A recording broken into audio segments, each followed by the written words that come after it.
renarspodcast. So this podcast is going to be released right when the film is released, so it's nice and fresh. I'm going to put some videos, going to put some photos or whatever. So yeah, so when I met Jack, now it feels like 1,000 years ago. Oh my God. We just got so close. Just so close, finishing each other's sentences. Food. Anyways, so and yeah, I met you right when we needed to work on our fight, right? So we had this fight. I was playing a character, Mirko. Yeah, what was the character's name? My character. Yeah. Ken. Yeah. Can you? Ken. So yeah, and there was this fight, and I remember you were super excited. You were very keen. You were very respectful, and stunt guys appreciate that so much, right? Like one of the things that we can't stand is like someone cocky, and like those are the ones in Bollywood films we always see like, yeah, I know the moves, I can do them, I know. Really? And we're like, you don't know the moves, you can't do them. And then they do the take and they fuck it up, and then they try to blame you basically. Like a really shitty kind of a thing. So yeah, anyways. So that's how we met, and we did our rehearsals a couple times, and for you, what like I straight away could see like all you needed more like a flow and like a kind of more like a being relaxed because you were quite tense, excited about what you're doing and stuff. But at the end, we got there. It was fucking awesome. So after watching the film last night, last night's crazy. Were you like fighting with an actor who's not a stunt guy? Were you happy with the scene, the choreography, and if I don't know what would change for you? Because for me, looking at that as an actor, I was just like, that is so cool. Yeah. I was like, that is sick. Well, for me, honestly, like it's a bit different. If I would watch maybe 2-3 more times, then I could like nitpicking and stuff. Right. I do like kind of like very quickly looking at it. It felt like everything worked, all the punches were sold, and I believed what happened. The only thing what I was a bit kind of, I wouldn't say annoyed, but like there's a bit where Mirko is getting up, right? And so this like Mirko gets smashed up and he falls down on the floor and like he's done basically, and then they continue doing their stuff. And then all of a sudden I jump from nowhere and start choking Scott Adkins again, right? But what I would prefer, like if they would show me getting up kind of like, and like, I'm back in business, kind of that kind of stuff. Yeah. But like talking about all the punches and the fighting stuff, I thought it was all good. It was very powerful. I remember watching, because I remember seeing that fight scene. If I'm writing a fight scene in the script that I'm making, like I had to write these massive fight scenes in my recent script. It was a note from one of the companies being like, we need more action. So like, cool. And I was like, I want to write a bathroom scene. Right. And I went and read Mission Impossible, that scene. And I just was reading it like, this is so good. Yeah. And like one of my favorite fight scenes I've ever seen. I remember listening to an interview with Henry Cavill, and he said he did that and it felt so cheesy. He didn't do it on the next take. And the director came up to him and was like, hey, Henry, what about that arm pump thing you did? Yeah. And he's like, yeah, sorry. And he's like, no, can you do that again? He was like, really? Yeah. And apparently he was like, mate, do that in every take. Well, how did they call it at the end? They had a name for it. Oh, did they?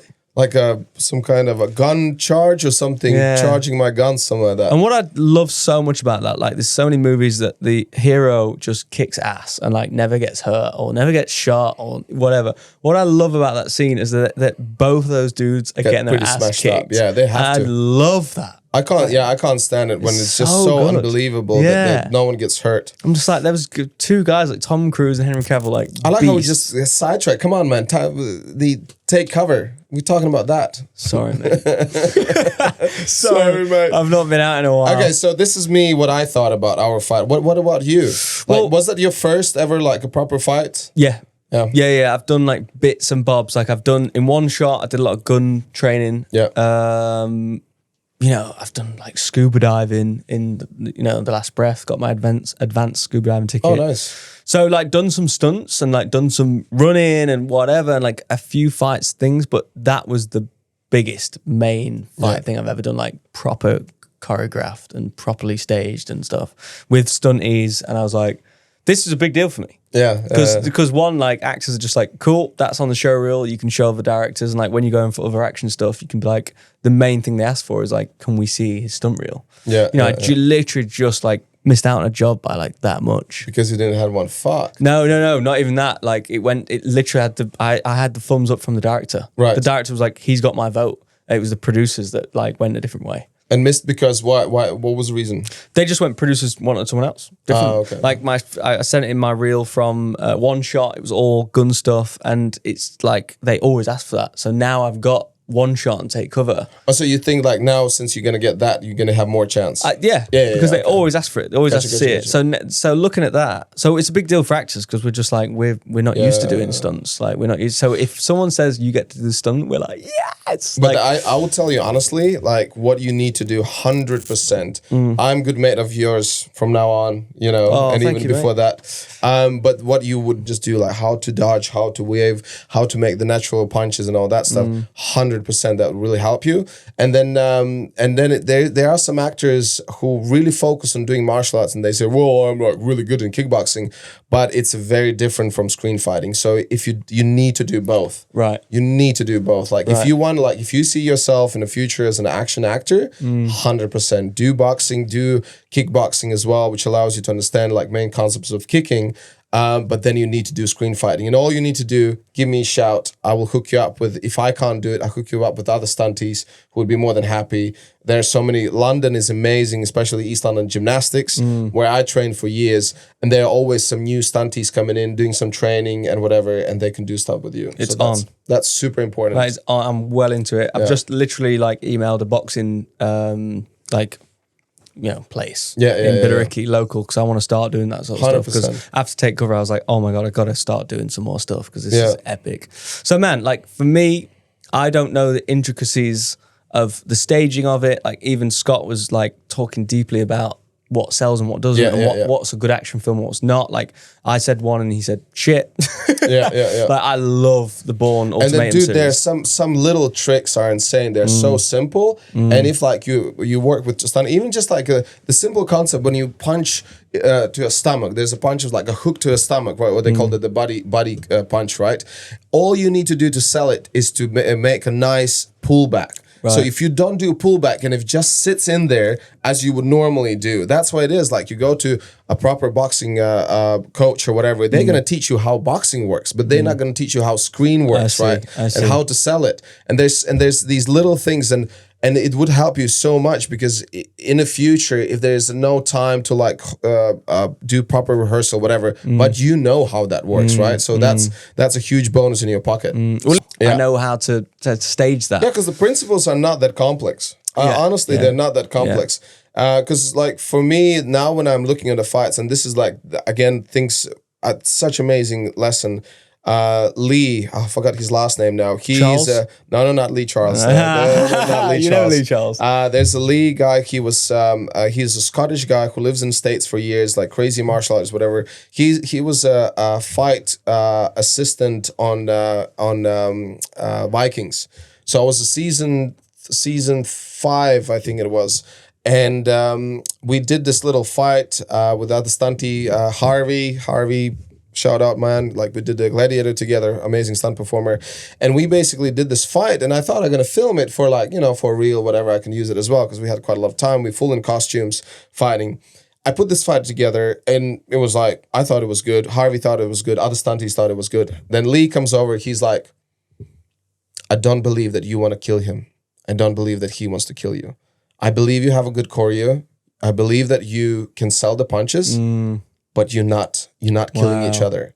And that's where now this is the next level also for stunties. It's a big art. Wow. Sell me that I want to fucking kill that other person, and right? That's acting. And that's acting. And that's a very physical, very like, all of this kind of stuff. And then me and Harvey kind of like did this kind of, okay, we got it. And then it went full ballistic, with all the screaming, yelling, all that shit. Yeah. And then Lee looks like, okay, now I believe you. Nice. So that is, for example, for actors, the problem is like you just learn a new thing, new choreo. You're so focused on choreo, it's difficult to remember to do choreo and acting. So that's why it's so important to have those basics in your sleeve that you're always going to know how to throw a hook. They're going to know how to react on a body punch, whatever. But you have time to do a proper acting. So I love that, and I just love all the prep, like the rehearsals with the boxers, like because you see it in behind the scenes on big movies, and they've just got the wooden boxers, and you fly through them, and they video it all with the previs, and you watch that, and it's all so exciting. And I love what like all the stunt guys, like I said, out on Peaky Blinders that time, like we had to rehearse. It was like a 30 on 30 man fight, like Peaky Blinders against these Liverpudlians. It got cut in the final, which is sad. But I remember walking up, like the actors feel really cool in front of all the extras. Like we were cool until you see stunt guys, and then you're like, those guys are cool, and they're like tattoos and like long hair. Yeah, like I remember this dark guy was like chewing gum. He had like rolled sleeves, like tattoos, big dude, like greasy, like long hair. At the front of all these like 30 stuntmen, he's like, "What's up, man?" I mean, he was English, but he was like, "What's up, man?" And I was like, "You guys are solid, man!" Like, and I just felt like, "Oh, you're so cool." And man. most of the stunt guys are such a sweethearts. Yeah, they're sweethearts. So like, as the bigger gangsters they are, as the more the sweethearts they are. It's insane. And it's funny because then we go like, "Oh, we're just fakers. Like, we just fake it all, man. Like, you guys are the dudes, man. Like, I want to hang around with you guys." So like working with those guys was so cool because I got to hear all those stories and what they do, and like it opened my mind of like, dude was showing me like, "Oh, this is me on a scooter."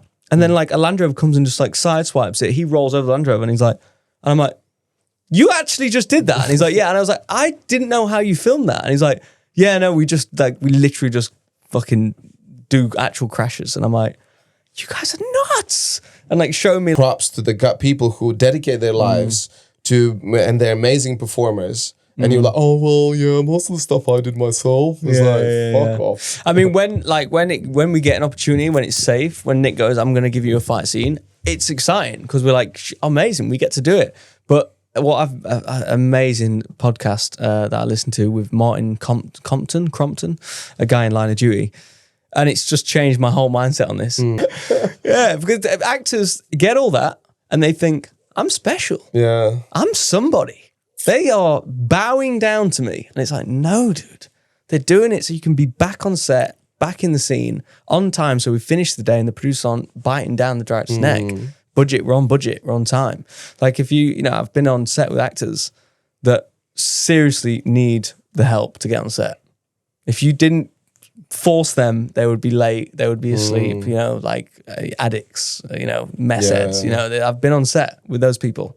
Shit. They need to be shoved onto set. But I mean, in the end of the day, it's a team effort. Like everyone just should do their part, and just be respectful for other parts. Yeah. That's all it is. Like, and there's so many pieces of puzzle for the film to happen. Like yesterday when we met all the crew, like it was so nice to see the ADs and to see all the runners and stuff. And like without them, that wouldn't happen, and that's. And now, like, again, like, because I'm working with props now and, like, I'm dealing with all these departments, there's so much going on. There's so many people involved. And if one puzzle is missing, it's not going to happen. And you have to, just like as I said, it felt so special for me that, my boss said, like, "Oh, man, I appreciate your work and all that stuff." That's how we should give to everyone. I am special. Yeah, I said a fucking latte. I am special. Yeah. No, I hope, mate, dude, however far I go, I hope I stay the same because, like, I've seen both sides. And, like you said, Henry Cavill, like, I remember Guy Ritchie saying in an interview, every single time a woman came into the room, Henry Cavill would stand up. Wow. He's like such a gent. He's such a gent. He just noticed it after like 6 months of working with him. And he was like, every time a woman comes in, he's like, stands up, sits back down, just to like greet her. Awesome. Man, and we need more of that. We need more, like you said. I think I don't know what it is. I don't know why it gets to people so much. It is mad, isn't it? What my question is: do they know they're being dicks? Are they so frustrated or egotistical? Do they not know how they are being seen? Or I don't know. I mean, it could be so many different things. It's like some power trips and they get kick out of it. I don't know. Yeah. Because like the first few jobs I did that I got picked up in like a nice big AC and Mercedes Benz, and you get all the treatment. Like you get used to it pretty quick. So as soon as I did a movie that didn't have that, low budget, that didn't have the and you need to take a train. Yeah. I'm on the bus. I'm on 306. You do think, fuck, this is not very good, is it? You quickly, but then I quickly got out of that. Only to peasants though. Yeah, a lot. Everywhere goes just peasants. Yeah. But yeah, that's the truth. And like to find these different sports which checks your ego. So that's very important. Yeah, I think you're right, man. I think you're right. So Nick, obviously Ben, producer, like the stunt team, Andy, Andrew, like they did just amazing job. They did that was sick from the stunt department. Then we have a couple of beats where we had stunties. The one thing that I think they did really well, and I don't know if you'll disagree with this, is I don't know if I can say it. I don't know. Can you say the sniper bullets? Oh, I was very impressed with that. Almost looked like the real ones. No, it was more like the timing and the sound. Yeah. I loved that you could. I don't know if I could just give it away. I don't know, but speaking of sound, the music. Oh, yeah. No, I just meant like the music. Yeah, no. You know what I'm saying? But anyway, whatever. Anything, whatever. I mean, everything we talk about, I'm like, am I giving anything away? Like, are we allowed to say the this? music was really, really, really good. Music was really good. It. Yeah, the cast was really good. Man, I just this industry is crazy. I remember like how I got the job, and it was so close not to be mine. I remember. Christian Bale said, like, I owe my career to DiCaprio because every job DiCaprio turned down, I ended up getting the movie. Oh, wow. And, like, same in The Last Breath. Like, I didn't have the part at the start, and apparently someone else had it, and they couldn't do it. And for this, they were looking at a named actor. Like, I did One Shot with Scott. I don't know if anyone's seen One Shot, but it's a movie about Navy SEALs that infiltrate a prison and they're trying to extract a terrorist. And I played one of the Navy SEALs. Me and Scott got on with loads of banter. Again, similar character, like funny, jock dude, always dies first, whatever. Always goes first. And, a couple of years later, I was like 10 p.m. at night. Me and Scott, like, I can't remember if he had my number or something, but I just got a call. And it said Scott Adkins. And I was just like, it was like 10 o'clock at night. And I looked at Mel and I was like, Scott Adkins is calling me. I was like, why is Scott Adkins calling me? And she was like, pick it up. And I was like, okay. She was like, loudspeaker. I was like, shh. Hey, Scott, how you doing, mate? Like, thinking like, what the fuck is going on? Like, why is he calling me? And he's like, oh, mate, how you doing? Yeah. We'll chat. And he said, hey, mate, we've got a movie and we just can't find the right actor for it. And we've been auditioning and just no one's coming across the table. And I said to Ben, what about that kid, Jack Parr? And Ben went, that's a fucking great idea. Wow. So he said, mate, I'm not supposed to be calling you. I want to give you a heads up. The movie's about a sniper and a spotter. We're looking for the spotter. I went, I'm in. I was like, mate, that sounds epic. It was like, basically it's a buddy cop movie. Like it'd be me and you in the movie. I was like, mate, that sounds epic. And he was like, look, they'll be in touch with your agent tomorrow. Like, just don't tell them. I've told you, I just want to give you a heads up and see if you're interested. I was like, mate, I'm very interested. He's like, really cool movie. Can't find the second lead, basically. I was like, sick. So anyway, the next day I got an audition through. I auditioned and then they needed to convince the team. And then he was calling me up saying, but dude, it's literally between you and another actor who's like a bit of a name. And it's literally like, kind of like, is this named actor going to give us like, bring the money back in? So I don't know what went off in the behind the scenes, but I was like, it's gone. Yeah. I was like, dude, if I was a director and I had an option, I would choose the named actor. Like, I was like, but maybe, I don't know, maybe it was fee was too much. I don't know what went off. I don't know, but maybe they did go for me because I auditioned better. I don't know. But, or maybe they got Alice Eve. Maybe they're like, oh, we got Alice Eve, so we don't need to have 3 names or whatever. So anyway, I was just like, I haven't got it. I was like, whatever.